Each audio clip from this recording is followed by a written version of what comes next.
আপনারা যে এই যে আমার রাস্তার পাশ ঘেঁষে যে দোকানগুলো দেন, মানে এগুলো কি মূলত ভাড়া নেন? তাহলে মানে এগুলো দেওয়ার সিস্টেমটা কি? মানে এইখানের এই টাকাগুলো মসজিদ মসজিদ নেয়, মসজিদ 10 টাকা দেবে। মসজিদ 10 টাকা নেয়। ও, মূলত এটা এমনিতে আপনার ফ্রিতেই দিচ্ছেন? বর্তমানে আগে 200 টাকা দিচ্ছে। আগে এটার পুলিশে টাকা নিত, কিন্তু এখন মূলত এটা ফ্রি, এখানে এই টাকাগুলো ফ্রি ফ্রি হয়, তাই না?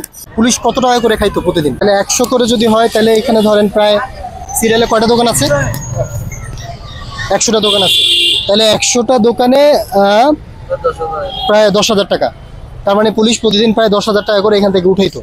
আপনারা যেমনটি দেখছেন, এটি হচ্ছে যাত্রাবাড়ির মনোমুগ্ধকর ধলেপার যে চৌরাস্তা, এটি হচ্ছে সেই চৌরাস্তা। এখানে আমরা যেমনটি দেখছি প্রায় চতুর্মুখী একটি জ্যাম লেগে আছে। এখানে প্রায় 2 থেকে 4 ঘন্টা ধরে মানুষ জ্যামে পড়ে থাকে। এর প্রধান যে কারণগুলো তার মধ্যে থেকে হচ্ছে এটি মূলত চতুর্মুখী রাস্তা হওয়াতে যাত্রাবাড়ি থেকে যেমনটি গাড়ি আছে, ধুলাইপাড় ঢাল থেকে গাড়ি উঠে এবং ধুলাইপাড়ের দিকে আবার গাড়ি যাতায়াত করে, যাত্রাবাড়ি থেকে গাড়ি আসে এবং যাত্রাবাড়ির দিকে গাড়ি যাতায়াত করে, মিরাজিবাগ দয়াগঞ্জ থেকে গাড়ি আসে এবং সেদিকে যাতায়াত করে, এবং জুরাইনের রাস্তা থেকে গাড়ি আসে এবং জুরাইনের রাস্তার দিকে গাড়ি যাতায়াত করে আমরা যেমনটি দেখতে পাই এখানে। তবে বিশেষ যে কারণগুলোর কারণে এখানে জ্যাম হয় তার প্রধান যেটি, সেটি হচ্ছে যে এখানে পর্যাপ্ত ট্রাফিক ব্যবস্থা না থাকা এবং ট্রাফিক আইন মেনে না চলা। এর পরবর্তী যে বিশেষ কারণ সেটি হচ্ছে ধুলাইপাড়ের যে রাস্তাটি দেখেন, এই রাস্তাটি জুড়ে অবৈধ দোকানপাট।